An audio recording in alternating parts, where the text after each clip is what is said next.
You're listening to The Authenticity Show, where you get to eavesdrop on great conversations about health, creativity, and the quest for excellence. Your hosts are Carlos Casados and Satch Purcell. Our guest today is Shawn Carson. Shawn Carson is a certified hypnotist and NLP trainer, and along with Jess, Marion, and John Overdeuf, is the author of Deep Trance Identification, Unconscious Modeling and Mastery for Hypnosis Practitioners, Coaches, and Everyday People. He's originally from England, but now he lives in New York, which he refers to as the greatest city on the face of the earth. And this turned out to be a very interesting conversation. So let's check it out.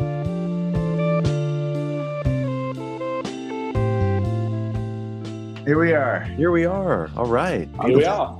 We got Shawn Carson. This is so cool. Hi, everyone. Shawn Carson, I met you a couple of Hypno Thoughts ago. Yeah, correct. The last time I went to Hypno Thoughts, I actually saw you present, which I hadn't done before. Oh, nice. What did you see? I saw you were presenting about rhizomes. It must be John Overdeuf in a nutshell or something like that. It was John Overdeuf in a nutshell. And what I was impressed by was how freaking theatrical you were during the whole thing. I had no idea that you had all this theatrical bone in your body that you were... You know, they call it the eagle. So it is. You do have long arms. The crucifix, right? You've got and your arms are massive. You've got like a good wingspan there. Yeah, it's like this entertainment thing that Bandler talks about is if people are not entertained, they're not going to take the information away. So you were talking about rhizomes, and so I don't know what you're talking about. I'm just thinking of a side-growing root. Yes, so a rhizome, I mean, the best example is bamboo. Yes. Right. So you see, so if you go into, I'm not sure if you've ever been into like a bamboo forest, but you walk in there and there's all these plants, right? You see all the bamboo shoots and you think that's the plant, but actually the plant is on the ground and all those are just shoots off one basically giant interconnected plant. Right. So, right. Okay. The metaphor is, I mean, it's more than a metaphor, but the metaphor is that when you're dealing with your client, say, if you're in the coaching context, everything your client has ever done, thought, experienced, read, seen on movies is all interconnected in their experience, and yet they're bringing you one little shoot, right? And they're saying, this shoot is my problem. Perfect. I see. That's great. That's great. If you get locked into that sort of way of thinking, it's not good for the client, right? Because everything else is feeding into that shoot. So you can kind of enter into the rhizome at any point, and it's not like a tree where there's the tree, and then the tree spreads out into the roots. You can go anywhere in, and ultimately everything is joined up. So that's kind of the concept of the rhizome. Oh, that's great. I love that. It's unifying. It's unifying. I mean, we have this Western mindset of trees. Right? Everything we do, we think of as trees, family trees and knowledge trees and evolutionary trees, and everything like starts in one point and then starts to branch, right? Organizational trees. Life trees or pathway through life. It's all this like linear branching type of organization, but that's not really how life is. Life is much more complicated. Yeah, a rhizome or a mycelium under the ground. That's right, beautiful. Right. I love that.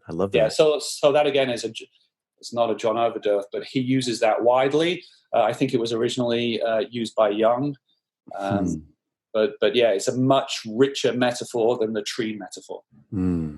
Yeah, I get it. That's great. Coaching, or in any sort of organizational sense in terms of relationships or organizations or companies, or countries or culture.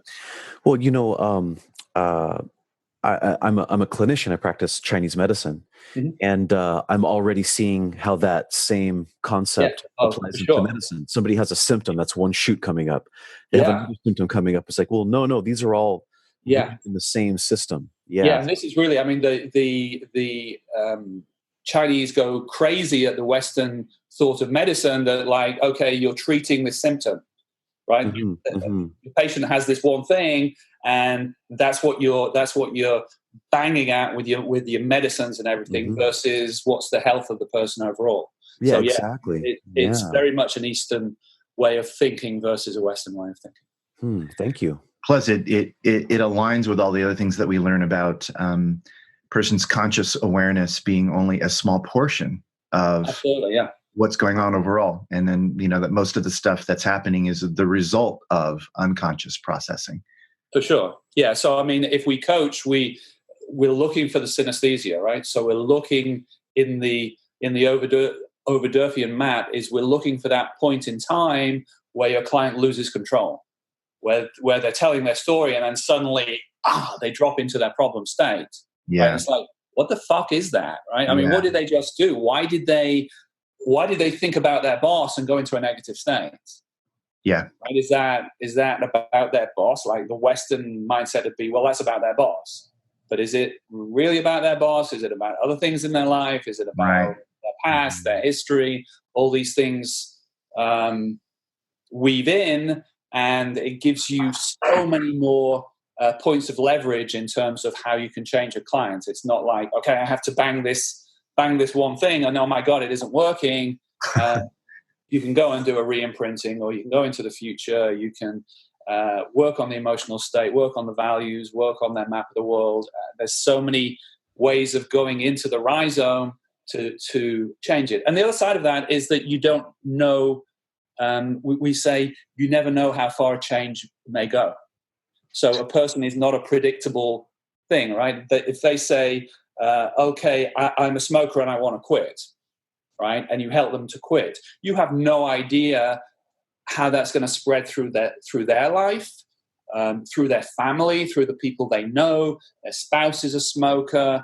It ripples out in this karmic sense of consequence and consequence and consequence, and you just don't know what those are going to be. So you make this change, and then you kind of watch and see where the ripples spread. That's kind of reminiscent of Grinder's cat metaphor, the ball versus the cat metaphor.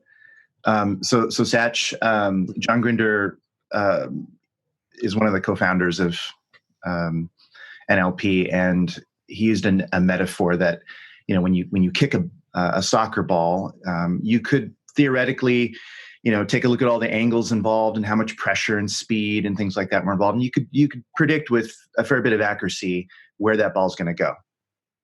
But if you replace the ball, just one factor, a major factor, right, with a cat, you have no freaking clue where it's going to go. I mean, not that you want to kick a cat, of course. But I mean, if you think about it, they might move before you kick. They might move after you kick. They might do different things. They might bite your leg. There's all sorts of possibilities that could happen with a cat. Right. They're not very bouncy either. Yeah. So it's a living system. It's the idea of like living systems versus sort of like these artificial fixed ideas that we have about a problem, when in fact the problem is interwoven in the way they think and different ways that they may be reacting, and of course not considering the solution and all the ways the solution can be a part of this the system, that it's all connected in there. No, that's a good analogy. It's kind of like if you're kicking the ball, it's like you are the system and the ball's just a ball. But when you're kicking a cat, it's one system kicking another system, and it's so complicated, both of these analogies, the rhizome and and this ball concept, reminds me of a discussion that you and I have had a lot, which is holism versus reductionism. Yeah, that idea that and like in science or in Western medicine, as we understand a problem by reductionism. We break it down, we reduce it into its component pieces, and if we understand those pieces, then we can make predictions about how the whole functions. Whereas holism is that idea that all the parts adding up together is quite often rather different from the individual parts, right? And both are important, but it's too easy to forget the holism part and focus only on the reductionism part. True. Yeah. So really, I mean, our map in the HNLP world is this idea of induction followed by deduction followed by induction. So at some point, you need to bring the change work back to a specific time, a specific place, a specific feeling and behavior. but you don't know if you change that where it's going to go to. So then you're back into the induction. And then at some point you need to bring it back to the deductive place. So to give an example of the way we coach, we spend most of our time coaching the body versus the mind in terms of the HNLP map. So you've got a client, and the client comes in and they say, I've got this problem, right? And I'll say, it happens all the time. So it's this big thing. And so the first thing that we do in terms of HNLP is we want to go very deductive to bring it down to a piece, a specific piece, as specific as possible. Tell me about the last time and place. Right? And they say, okay, it was Thursday of last week, and it was 3:00 in the afternoon. I was in the office, and blah, blah, blah. And that's when it took place. Okay? And they tell you, and you listen to the story until you see them lose control, right? Until you see the rhizome do something which is like, well, that doesn't make any sense to me. Yeah. Right? It's like, okay, I'm giving a presentation in front of this group of people in the office, and it's like, okay, well, why is this group of people making you feel that way? There's something in the rhizome, there's some linkage in the rhizome which is making them do that. Right? And then we just say, well, okay, that's how you've been. How do you want to be different? And they go, well, I want to be confident. Okay, and when you're feeling confident now, right? See the faces of the audience. And they go, oh, fantastic. All is different. All is changed. I am completely transformed. Or not. Right? And it's that or not where then you're back into the rhizome and you're just listening. Okay, what's going on now? Right? Well, yeah, I feel better, but I don't believe I can change. Or I was 6 years old and I was at show and tell and something went wrong, or whatever it is. They shoot through their rhizome and they find something else which is energetically feeding into that in a negative way. And so we follow them through the rhizome, right? Until we've dealt with enough of it that Thursday at 3:00, right, of last week, they feel good about it. Right? And then we say, now tell me about another time and place. Right? So we're coming down to the specific, then we're opening up to the general, and then as soon as we've got to a place that looks good, we're bringing it back down to a specific and then out again. So it's always in, out, in, out. That's perfect. Yeah. That's perfect. If all you do is the general, if all you do is the big picture, they may feel fantastic in your office, but then not be able to take that change back into their real world when they're in a context. Yeah. Yeah, no, I get it. That's wonderful. It's like you're going yin and then yang, and then yin and then yang to create balance all the way through. That's beautiful. Yeah. That's so cool. And for those who will only have the benefit of listening to the audio, Shawn has made a variety of gestures as he was describing this, and some of them were really sort of exactly that one too, and big, broad, sweeping gestures and smaller gestures, and when he was responding to it, he was using his own hands. So I want to talk to you a little bit about that, because you in the very first part of the description you talk about coaching the body, and I really, really appreciate that a lot. It's been something that's been a huge focus of mine. Could you maybe talk a little bit about what that is, how that's approached, why it's important, et cetera? So if you think about it in terms of the body is in physical space, right? So my body is in a physical space. And there are basically two parts of that space. There's the space inside my body, which is typically feelings. And then there's this space around me, which my unconscious mind is going to map my rhizome onto. Right? So your client will literally say, I've got this problem, right? And I wish I was different, right? So they're actually mapping things onto the physical space around them. It's sort of like clean language type of a mindset. So we're always watching our client. Where are they gesturing? Where are they looking when they talk about their problem, when they talk about their resources? And then how can we start to change that physical mapping, either by doing the sort of the classical NLP map across type of techniques, or just gesturing, right? So when we do the basic first step of the coaching pattern, right, and they've told us, okay, it was Thursday, it was 3:00 in the afternoon. I was in the office. I was speaking to this group of people, and I felt awful. Right? We're saying that's how you've been. Right? So I'm taking that experience and I'm moving it into their past on their timeline with my hand. I'm physically grabbing it, moving it into their past. I'm opening up this new picture in their future. Right? So typically my left hand, so it's on their right hand side, spreading the palm out to give them a screen on which they can create their future. When they've said, I want to feel confident, so they're seeing the picture, you say, take your hand and you physically push it into their body. Like, and what's it like when you're feeling confident now? Right. And so there's this spatial thing. And then inside, obviously, they'll say, I'm in front of this group of people and I feel nervous. Right. So it's like, okay, where do you feel that in your body? Right. Not in your head. Right. And for a lot of people, they never thought about that. They'll go, you mean in my body? Where do I feel that? And you go, yeah, that's where your feelings are. Right. Yeah. Again, it's this Western idea that your feelings are something inside your head versus inside your body.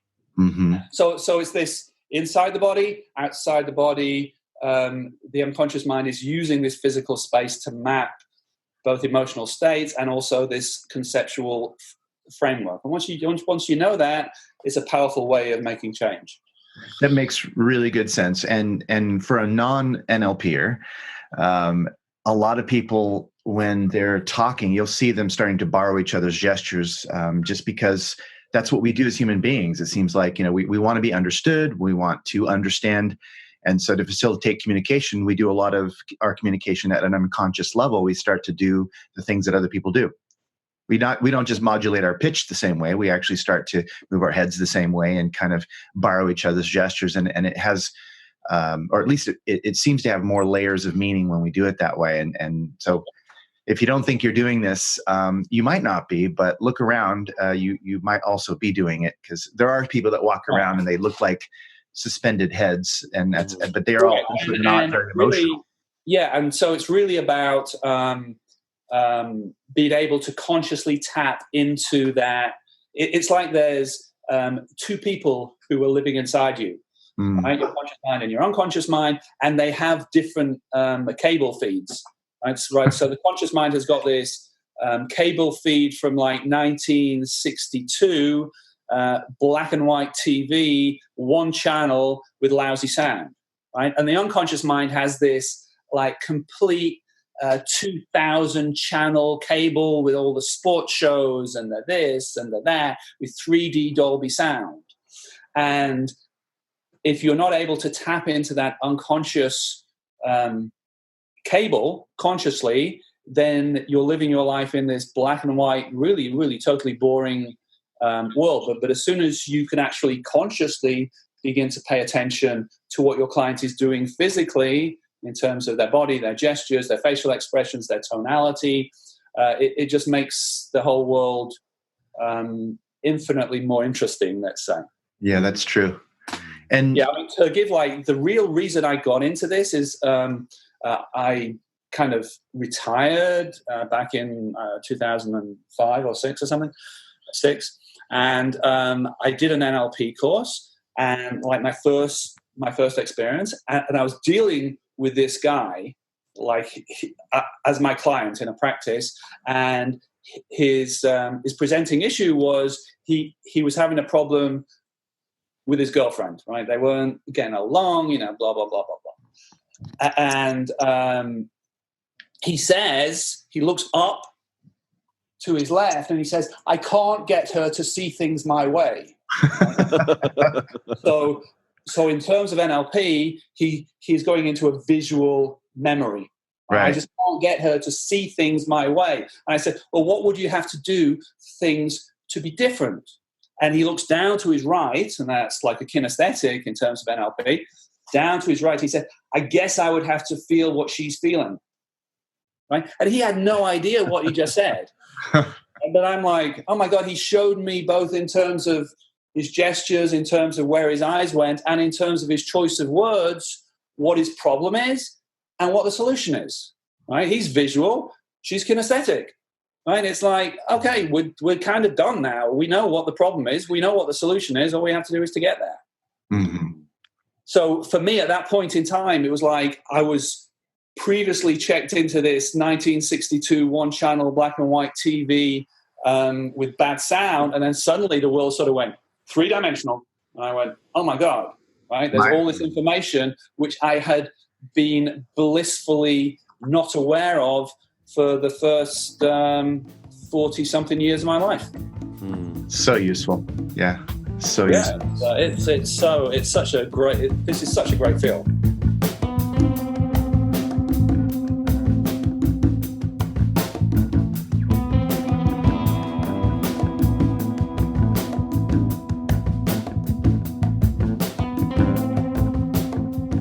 So Shawn, maybe it's an illusion, but I'm detecting an accent in your voice. Are you Texan? Are you from Texas?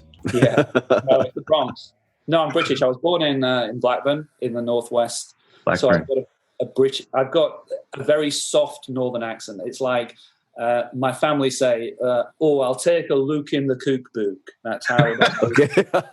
Like all the vowels are lengthened. Right.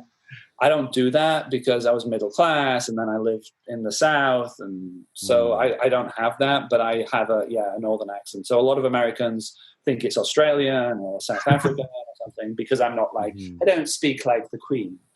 Yeah, right. Not speaking RP.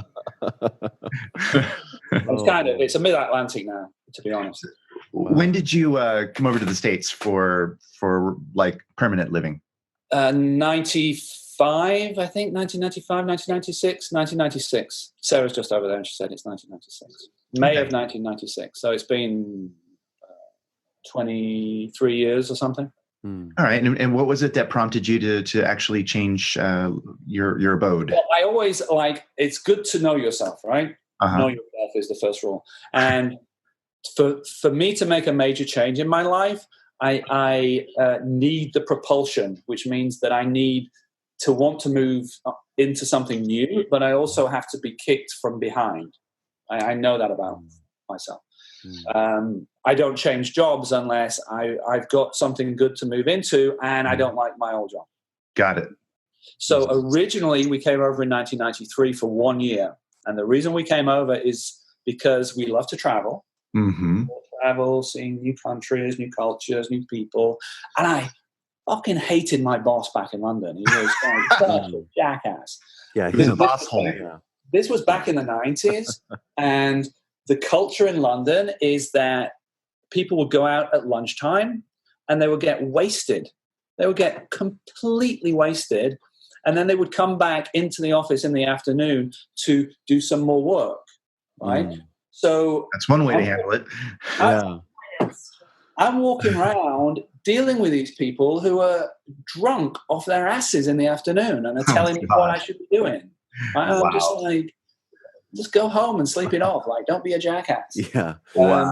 Oh man, that could be very interesting. You know what your problem is, Shawn. You know, they would do that. Tell me, what's my problem? And they would call their clients up as well. This was in business in a consulting organization. They would call their clients up. Like, hey, it's Mike. The guy's name was Mike. Hey, it's Mike. I've called you up because we want to talk about this. And it's like, the guy can hear you drunk. I mean, he might be drunk as well. I don't know, but it was just like, it was unbearable. It was completely unbearable. So I had that push and the pull to travel. We came over for 1 year, right? And the company, the sister company in the US, asked me to stay. Oh, please stay because we really like you. Because the Americans think the Brits are really, really smart. Right? It's the accent. It's like, it's so intelligent. I know. Absolutely true. It gives you an immediate advantage here. Advantage. It does. Yeah. British privilege, right? And it's great that you capitalize on that with the intelligent hypnotist. Yeah. Well, I mean, we do. I'm not I have nothing against people who use scripts. I would say I was talking about this with Scott Sandland, and we agreed 65-70% of people, you can drop them into trance, use a script, tell them to change, and they'll change. Right? But you have the 30% or the third of people or whatever it is who don't, right? And the scriptologists go, I don't know what went wrong. I put them into trance. I read a script and they didn't change, right? So I will do deep trance and we'll tell people to change, and we use the blackjack rule, tell them 21 times to change and they'll change. So we do that because I want my clients to change. But if that was it, why would I be in this business? Right. It would be so boring if all you do is read scripts. Right? Mm-hmm. It's like you could just hit the play button, right, and step out of the room. People do. I mean, there's a lot of people who do the multiple clients at the same time with the headphones. They put them in the chair and they press play on the recorder. That's ridiculous. Yeah, I mean, I guess it's okay as a business, but this business is not a good business for making a lot of money in general terms, right? Because there's no leverage for most of us. Mm-hmm. We sell our time.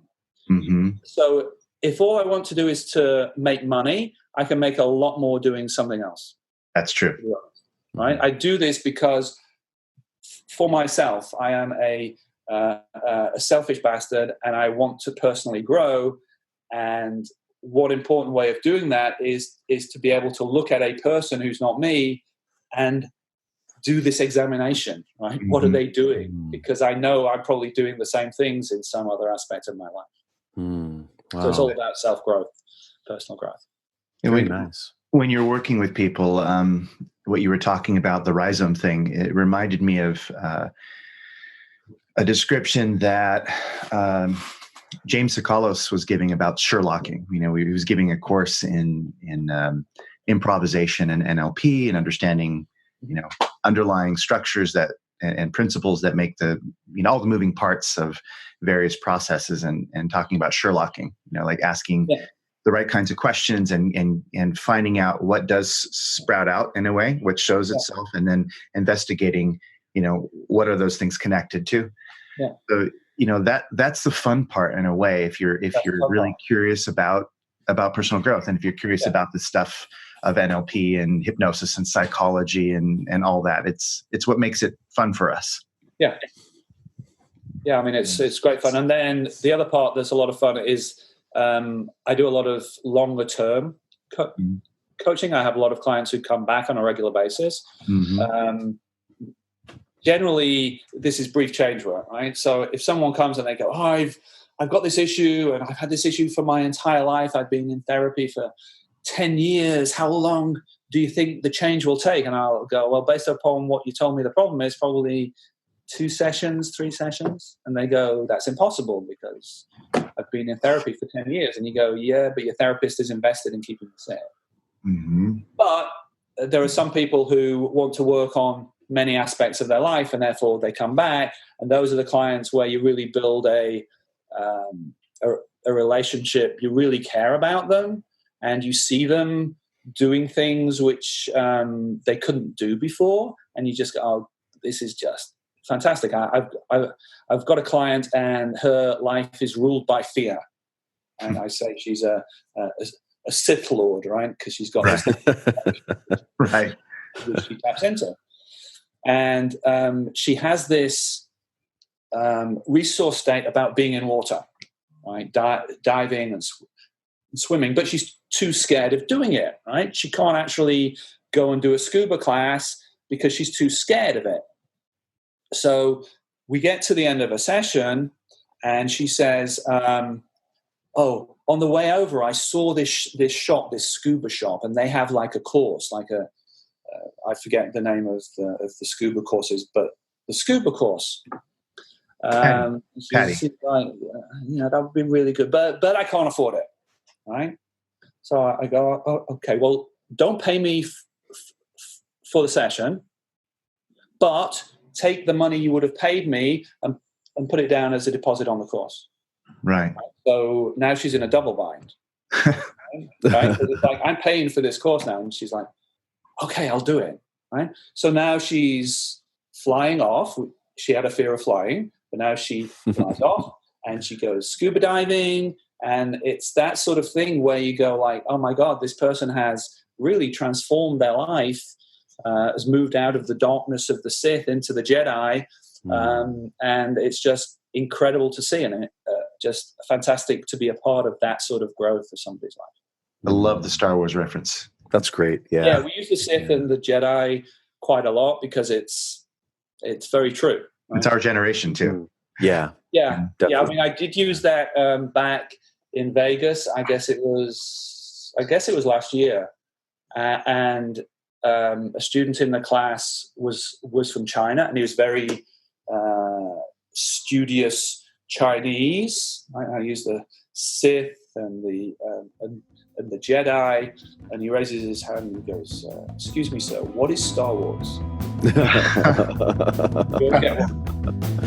That's great.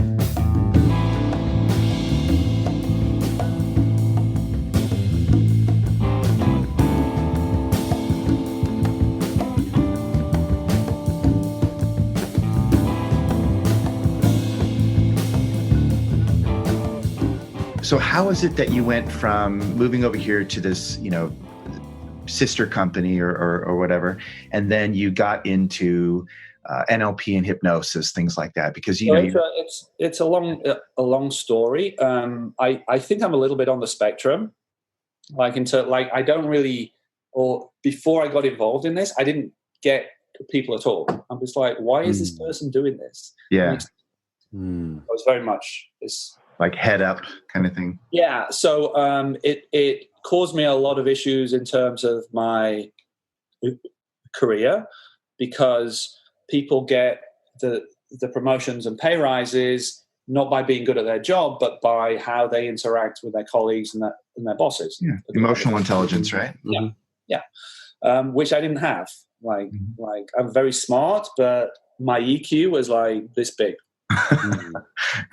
Not that I was nasty. I mean, I was very nice, but I didn't have the rapport skills or all that stuff. So I got a corporate coach who was very nice, and she said, read this book. I think it's called Influencing with Integrity, Jeannie Laborde, and it's a very old business book based on NLP. And I just read this book and I'm like, oh wow, it's like, this is not something which is unconscious. This is something which you can actually consciously tap into. So I read a lot of stuff around the NLP. I was very interested, but it was only after I retired that I said, okay, I'll take an NLP course. Right? And then I just got hooked really with that guy I was working with who was doing the girlfriend stuff. Oh yeah, with all the looking and gesturing. Yeah, I mean, that was like, I'm just like, oh my God, I see it. Like finally, for the first time in my life, I was 43 years old or something, and I actually understood how someone was working. It was just like, wow, that's incredible. Wow. So that was a big convincer for you. And had you started with John Overdeuf or somewhere else? No, that was with, there's a training center in New York that is really traditional NLP. So it's kind of like 1980s type stuff, like okay, what are the 6 steps? I mean, they would literally, because I was a teaching assistant in later courses, and the people who own the center had been in the business for like 30-40 years or whatever, would get their manuals out and say, okay, I just need to remind myself of the 6 steps of the 6-step pre-frame. Okay. Like, does it matter? Right. Right. So they didn't understand the moving parts at all. They didn't know. It was just process for them. Got it. So, I mean, I got like a good basis in terms of NLP, but I'm like, these are not the guys, right? So then I trained with Melissa Tears for like a number of years, and we co-wrote a book, and then I wanted to do my trainer's training, and I said, well, there's this guy is doing a course, and this guy, and she goes, you have to train with John Overdeuf. You have to train with John Overdeuf. Is that obvious enough, John? Is that an obvious enough? I do have to train because John is, in my mind, John is like the best coach in the world. I mean, maybe like a Tony Robbins or something, but John's classes are like 10 people. And he's incredibly skilled, and he knows his stuff incredibly. So his student base includes like me and Jess and Sarah and Melissa Tears, Igor, Steve Rome, like all these big names in the field go and and study with John, because John is just really, really good. So that's really, John is the one who gave me the structure, or some of the structure. That's really cool. Yeah, I mean, just having not trained with John, but just having seen videos of him and whatnot, and spoken to people like you and Jess and others who have, much more interest in, from my end at least, in studying with someone like John than, say, Tony Robbins, who you mentioned. I mean, first of all, I mean, Tony, I think is really, really good, but you're in a stadium with 30,000 people, so it's like, there's that, and it's Tony Robbins. He's got his own thing going, but he's not as trained in NLP as John is.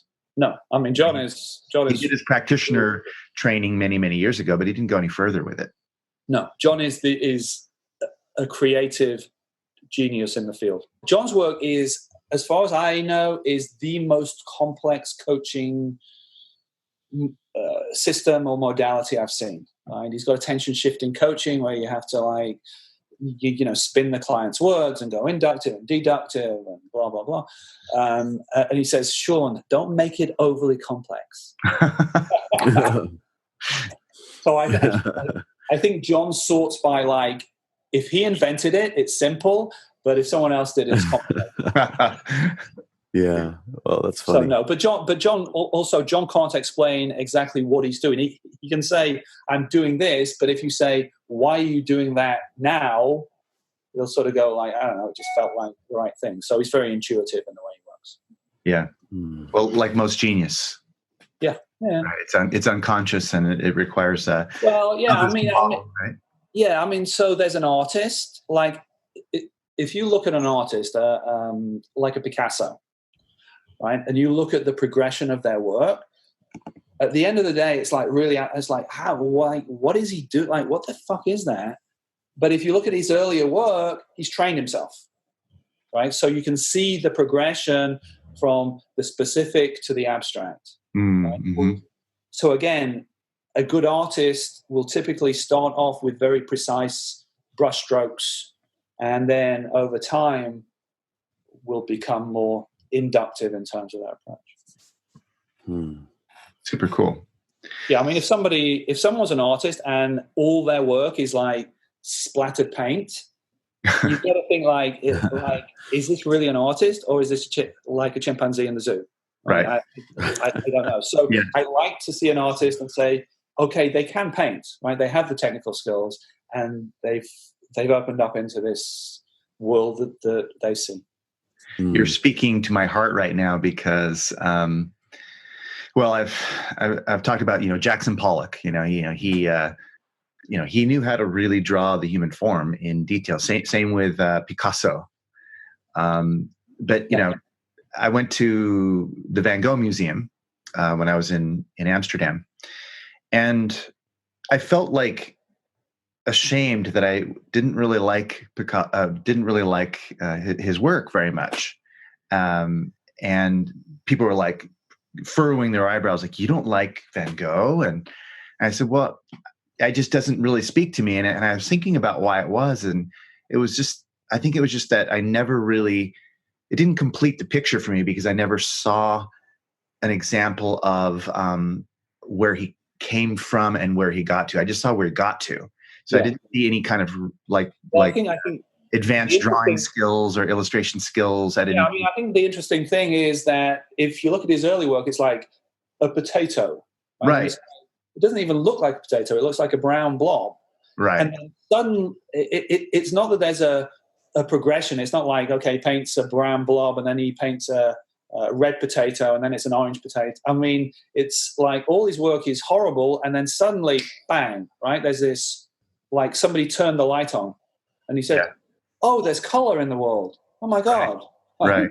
Let me use that. So that's a very interesting case, because he obviously had some mental switch that turned in his brain, I guess, due to his mental condition, where he went from like painting a potato to like this incredible open, colorful field. So I think he's very interesting in that sense, and I think he is the exception to a lot of those rules. Maybe he discovered psilocybin mushrooms or something. I think there's a very good chance that he took some kind of Well, since we're talking about Van Gogh, I went to the Metropolitan Museum of Art, years ago. This was this is probably like 1992, maybe 93, sometime around there.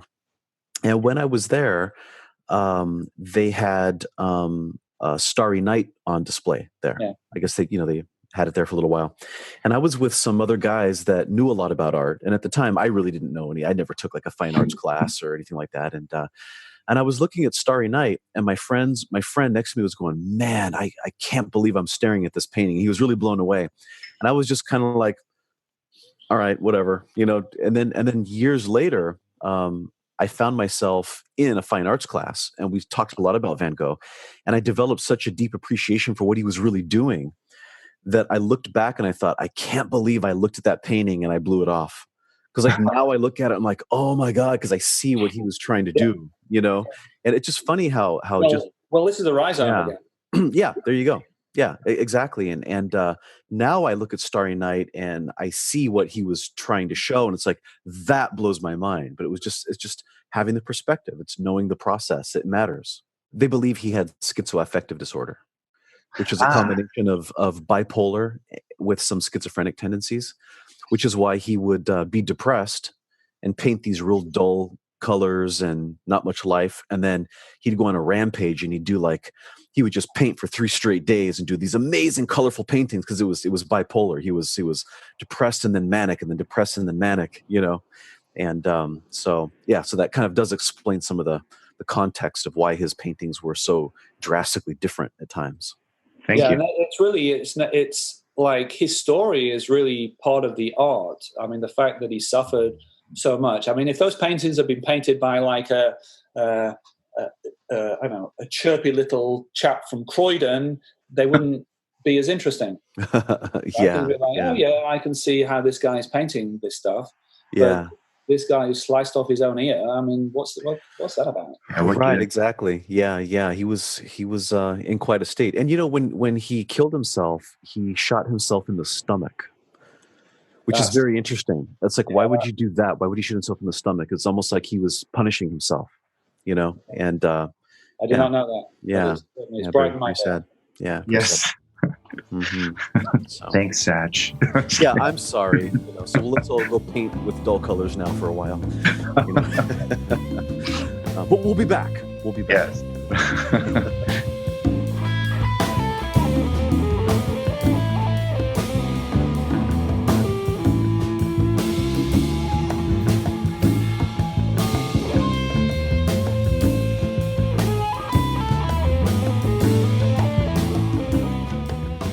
The other thing I wanted to ask you about is Deep Trance Identification.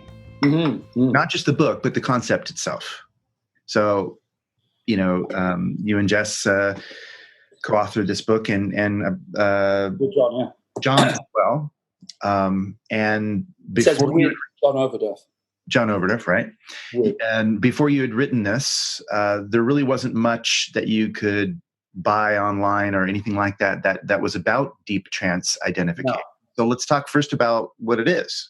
So deep trance identification is the natural way that we learn as children, right? Is so that we look around us, we look at the people around us, we're in our cots or whatever, we're sitting on the floor, lying on the floor, and we see these people are walking around, and we go, wow, that looks cool. I wish I could do that, right? And then we learn to walk.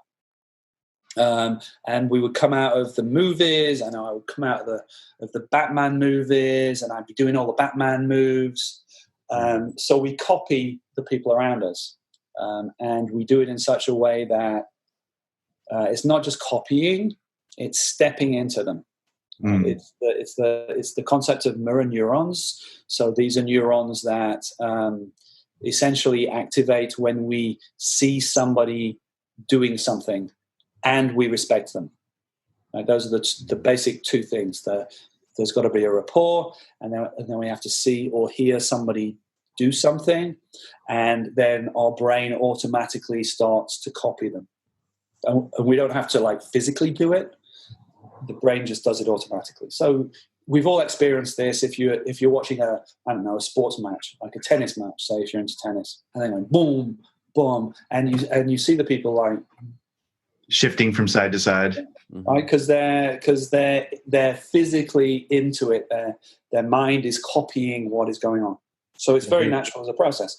Yeah. And the Russians way back when were doing a bunch of research where they basically it was in different fields, but the big one was in music, and they took a group of students and they broke them into 3 groups. The control group, where they gave them relaxation exercises. There was a normal group who did nothing, and then there was a group where they did a DTI. So they did a regression back to childhood, and they would imagine they were a master of their instrument. So they would pick their favorite violinist or whatever their instrument was, and they would become that person in trance as a child. And then they would bring them out, and they would get them also to do a physical, air violin or whatever. Mm-hmm. And then they tested them before and afterwards, both in terms of artistic interpretation and technical skills, in front of a panel who didn't know which group they were in, and they found large improvement in the group who had done the DTI. So the process obviously in the book is very expansive, but the simplified idea is you pick a model who you would like to be in a specific context. So we always do it in context. So if the context is, I want to be a salesman, right, and I want to use Milton Erickson because he would be a great salesman, and we pick a counterexample because we want to stay away from becoming too narrow or picking up bad traits. Like Steve Jobs is somebody who a lot of people pick for the DTI, and Steve Jobs, obviously, his personal life was a disaster. A mess. He wasn't a very nice person for a lot of his life. But then if you pick like Wozniak or something, he's a really nice guy, right? So he's not on the creative side to the extent that Steve Jobs was, but he counteracts a lot of the deficiencies which Steve Jobs had. So we always pick the model and a counterexample to fill in the gaps, say. And then we get them to build a sense of rapport with the model. So basically we put them into trance, and we get them to imagine they're with Steve Jobs or the model, and we, more or less, if you want, we get them to match the breathing of the model. So they're starting to get the mirror neurons in place as they breathe, as they see Steve Jobs in their mind. And then we get them to begin to watch Steve Jobs in the context in which they want Steve Jobs' skills, and then to step into that experience. So to become Steve Jobs in the context, and then to become themselves in the context with Steve Jobs coaching them. So all sorts of different perceptual position shifts. We do a lot of dream work in the process. Dream work in the sense of like having people record their dreams or using suggestion to create a dream. Typically, if we're doing dream work, we'll pick a place, right? A magical place, right? And they go to that place in 3-dimensional kinesthetic sensory awareness before they go to sleep, right? And they set the intention to meet their model. There's a section in the book on DTI and method acting. Stanislavski, because that is DTI, right? I mean, they're stepping into the character. And so I did a lot of dream work, and I would meet Stanislavski, and I was always in this fucking miserable village in Russia. Built on the side of a mountain, and we were always walking up. We're always walking up this bloody steep road, like going right through the middle of the village, and we'd be walking through, and Stanislavski would like point out the blacksmith and this person in the village and that person in the village, and explain what that person was doing and how they were motivated and doing all that stuff. But it was always uphill. It was really annoying. It's like, why can't we walk downhill? So it's a great process. It's very natural. There's a book on it. There's also a manual which talks you through the process as a user. That's fun. I think we've got a video set on on YouTube as well that goes through the whole process. Super cool. I was impressed with how much there was in it. It wasn't just kind of like a, casual, just let's just touch on the subject here. You went into it in detail on different ways of understanding, different approaches, different layers of the process. I thought that was super cool.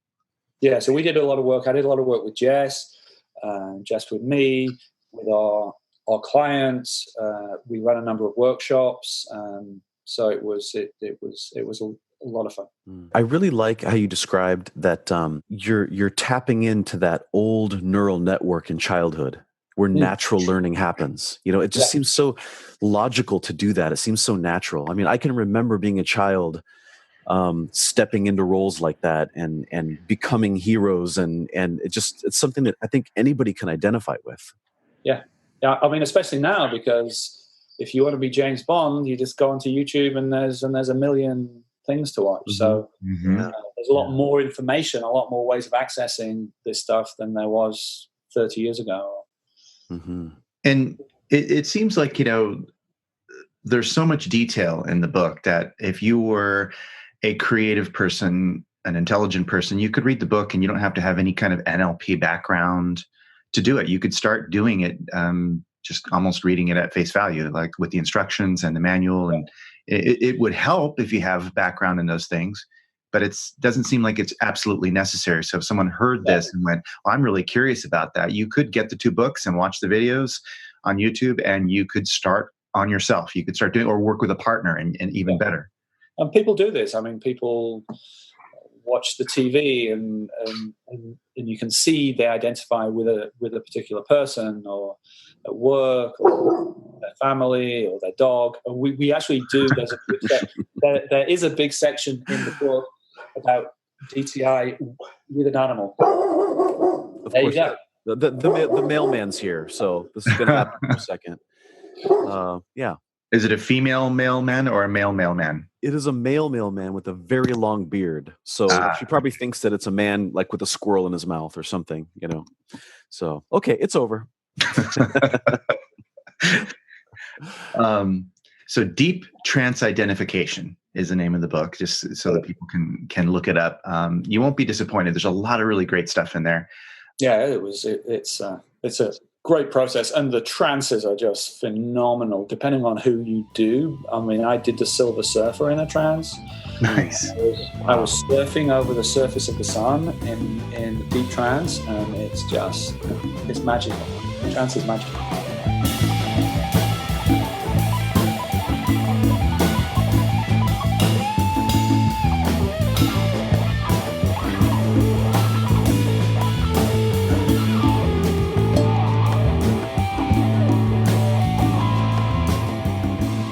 What are you currently working on through either Intelligent Hypnotists or separately that you'd like to share about? So the one that I would like to share about most is Vegas. We're doing a pre-conference on Ericksonian hypnotherapy. Very cool. So that's in Vegas. So that's the 3 days before Hypnothoughts, August 13th, 14th, and 15th, 2019, 9 o'clock to 5 o'clock in Las Vegas. And you can find it, I'm sure, on the Hypnothoughts site. Well, gosh, this has been really interesting. I'm glad that we could set up this interview. And yeah, I mean, I love to talk about this stuff, so it's been a pleasure. To find you, Shawn, how do people do that? The intelligenthypnotist.com is the website. You can find us on Facebook, same thing. You can email us at the intelligenthypnotist@gmail.com. Okay. But we're generally around, or come and see us in New York. Fantastic. Wow. Awesome. Thank you so much. It's been awesome talking with you. Thanks, Carlos. Yeah. All right. Thank you. Take care. Okay. Bye, Sarah. Bye.